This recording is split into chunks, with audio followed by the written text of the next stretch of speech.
Halo teman-teman semua, selamat datang di sesi pengantar kita tentang Artificial Intelligence modern dan bagaimana Deep Learning telah mengubah segalanya. Saya Mbak AI dari Creasoft AI dan hari ini kita akan menjelajahi dunia AI yang sangat menarik ini. Sebelum kita menyelami lebih dalam, yuk kita intip dulu apa saja yang akan kita pelajari hari ini. Pertama, kita akan menelusuri konteks historis dalam perkembangan AI.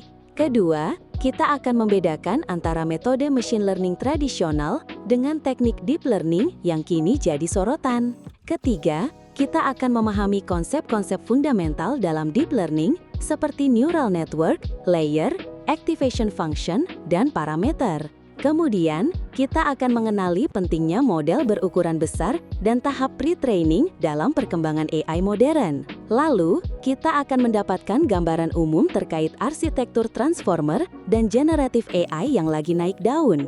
Dan terakhir, tentunya, kita akan memahami tujuan pembelajaran, hasil yang diharapkan, dan rencana pembelajaran kita ke depan. Seru banget kan? Yuk kita mulai! Kita akan mulai perjalanan kita dari masa lalu nih, melihat awal mula AI. Di tahun 1950-an hingga 1970-an, ada yang namanya AI simbolik.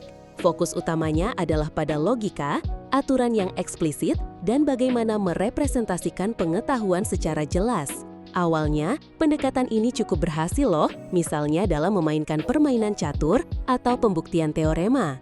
Tapi ada juga keterbatasannya. AI simbolik ini sulit banget diaplikasikan ke dalam persoalan dunia nyata yang kompleks dan gak terstruktur. Nah, bergeser ke tahun 1980 hingga 2000-an, machine learning mulai menjadi sorotan utama. Pendekatannya beralih ke statistik, di mana algoritma mempelajari data untuk membuat prediksi.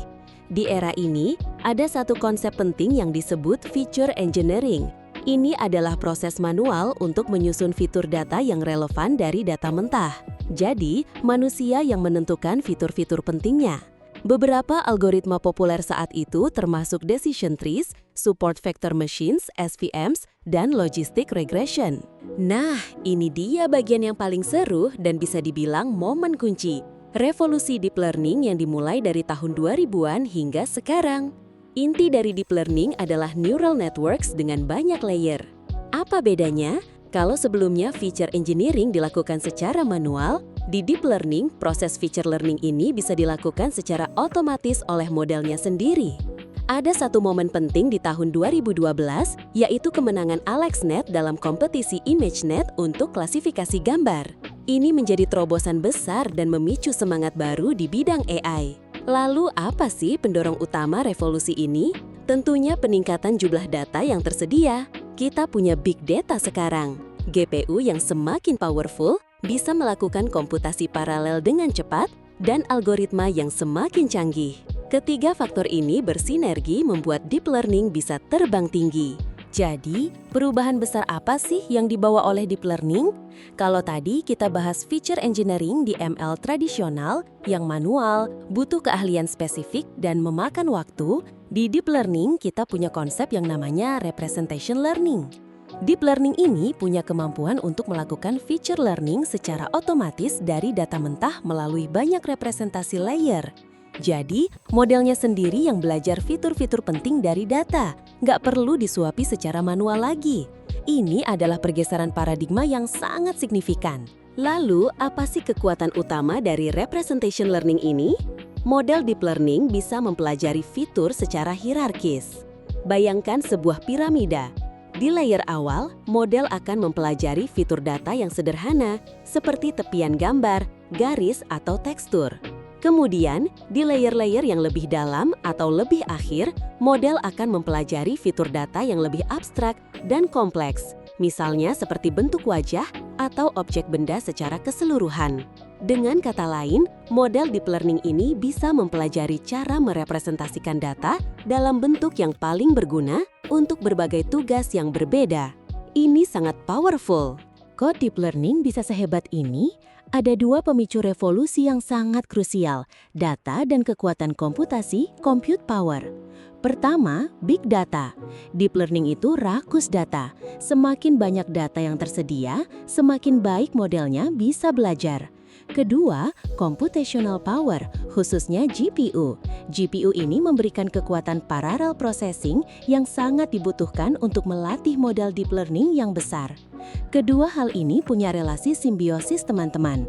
Makin banyak data yang kita punya dan makin kuat komputer kita bisa melakukan training model yang lebih besar dan pastinya jadi lebih powerful. Sekarang, yuk kita bedah jantungnya deep learning, yaitu neural networks.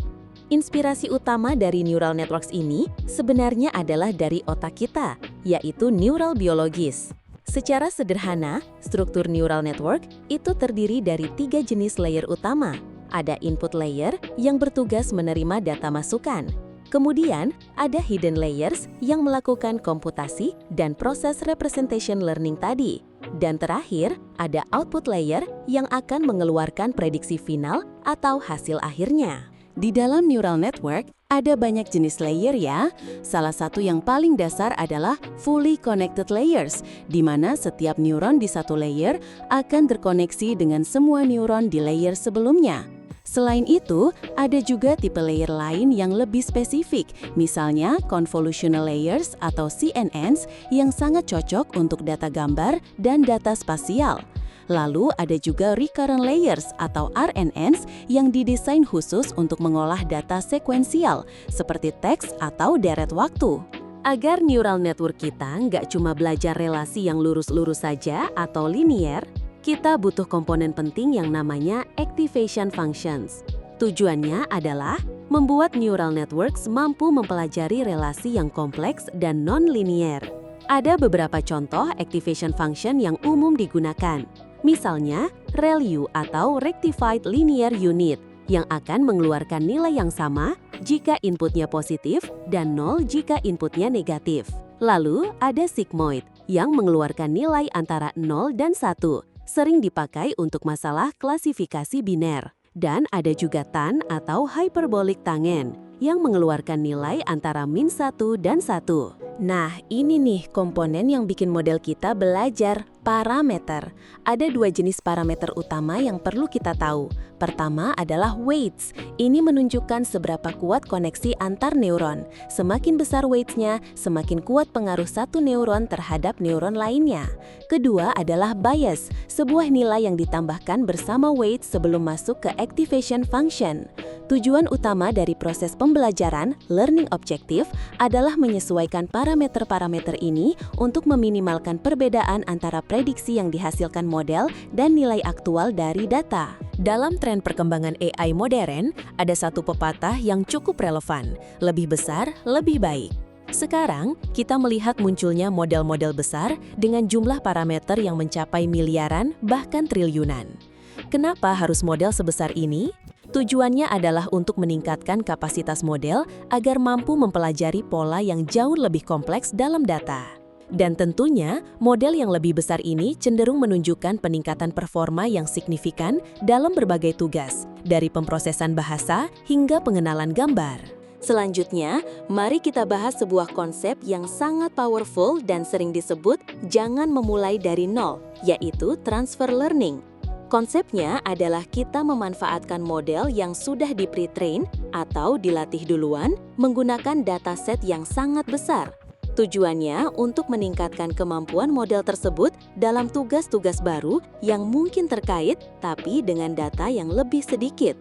Analogi sederhananya itu kayak murid yang sudah memulai pemahaman dari pengetahuan dasar selama sekolah. Jadi dia nggak perlu belajar dari huruf A lagi saat masuk kuliah. Dia sudah punya bekal. Manfaat dari transfer learning ini jelas sekali. Training jadi lebih cepat, kita membutuhkan data yang lebih sedikit untuk mengadaptasi model ke tugas baru, dan yang paling penting, performanya bisa jauh lebih baik. Nah, ini dia beberapa contoh model pre-trained yang mungkin sering teman-teman dengar. Ada BERT, yang merupakan bidirectional encoder representations from transformers. Ada juga GPT, atau Generative Pre-trained Transformer. Untuk visi komputer, ada ResNet atau Residual Network. Dan yang paling populer belakangan ini ada Llama, Qwen, Gemma, dan Stable Diffusion yang merupakan contoh-contoh model besar yang memanfaatkan konsep transfer learning ini. Dan masih banyak lagi tentunya. Salah satu arsitektur canggih yang menjadi tulang punggung banyak model AI modern, khususnya untuk data sekuensial, adalah Transformers. Inovasi utamanya ada di Attention Mechanism. Mekanisme ini memungkinkan model untuk fokus pada bagian yang paling penting dan relevan dalam input sequence daripada harus memproses seluruh data secara linear. Dampaknya sangat besar. Transformers ini menghasilkan performa state-of-the-art untuk tugas-tugas NLP atau Natural Language Processing dan kini semakin banyak digunakan juga untuk domain lain di luar teks. Kita akan menggali lebih dalam tentang Transformers ini di sesi-sesi selanjutnya. Jadi stay tune ya. Terakhir, mari kita bahas Generative AI Model. Tujuan utama dari Generative AI adalah mempelajari distribusi data yang sudah ada, lalu menggunakan pengetahuan itu untuk menciptakan sampel data baru yang realistis. Jadi, mereka bukan hanya menganalisis atau memprediksi, tapi juga menciptakan. Contohnya apa? Ada image generator yang bisa membuat gambar realistis dari deskripsi teks, ada text generation yang bisa menulis cerita, artikel, atau bahkan kode program. Dan ada juga music generation yang bisa menciptakan musik dan nada yang harmonis. Keren banget kan? Di bidang generative AI, ada dua pendekatan yang powerful dan sedang sangat populer saat ini. Yang pertama adalah diffusion model. Konsepnya, model secara bertahap menambahkan noise pada data sampai data itu menjadi acak. Lalu, model belajar untuk membalikan proses tersebut, mengubah noise kembali menjadi data asli. Pendekatan kedua adalah flow matching. Ini mempelajari transformasi langsung dari noise ke data, biasanya lebih efisien dalam hal kecepatan pelatihan. Baik teman-teman, itu tadi sekilas tentang apa itu AI modern, deep learning, dan komponen-komponen utamanya. Selanjutnya, mari kita lihat perjalanan kita ke depan dalam course ini. Kita akan memulai dengan modul 1, Foundations and the PyTorch Ecosystem, lalu dilanjutkan dengan modul 2, Deep Dive into Neural Networks.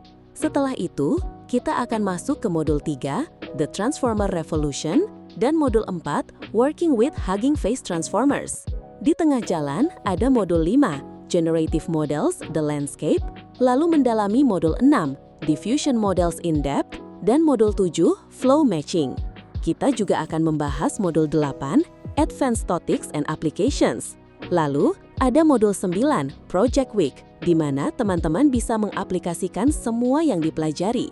Dan terakhir, modul 10, Presentations and Future Directions. Sebuah perjalanan yang komprehensif ya. Lalu, apa sih yang bakal teman-teman dapatkan dari course ini?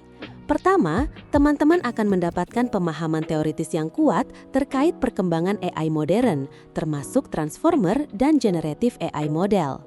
Kedua, teman-teman akan mampu mengembangkan practical skills untuk membuat, melakukan training, dan memanfaatkan state-of-the-art AI model menggunakan PyTorch dan ekosistem Hugging Face. Ketiga, teman-teman akan bisa menerapkan pengetahuan yang didapatkan untuk menyelesaikan permasalahan dunia nyata melalui hands-on exercises dan final project. Dan yang paling penting, course ini akan mempersiapkan teman-teman untuk terus belajar dan menjelajahi bidang AI yang berkembang sangat pesat ini. Gimana caranya biar kita bisa manfaatkan course ini semaksimal mungkin? Ada beberapa tips nih dari Mbak AI. Yang pertama, partisipasi aktif. Terlibatlah dalam diskusi, ajukan pertanyaan, dan berkontribusi pada lingkungan belajar kita. Kedua, hands-on practice. Selesaikan semua latihan dan tugas coding untuk memperkuat pemahaman Anda, karena AI itu harus dipraktekkan. Ketiga, eksplorasi mandiri. Jangan ragu untuk menjelajahi sumber daya yang disediakan dan gali lebih dalam topik yang menarik minat Anda. Keempat, kolaborasi. Bekerja sama dengan rekan-rekan Anda dalam proyek dan belajar dari satu sama lain. Dan yang paling penting dari semua ini, bersenang-senanglah dan nikmati perjalanan belajar tentang AI. Karena kalau kita senang, belajarnya pasti lebih efektif. Baik teman-teman, kita sudah sampai di penghujung sesi pertama ini. Mungkin ada pertanyaan atau hal yang ingin kita diskusikan lebih lanjut, silahkan. Terima kasih banyak atas perhatiannya. Saya Mbak AI dari Creasoft AI pamit dulu. Sampai jumpa di topik selanjutnya, yaitu Setting up the Development Environment. Sampai jumpa!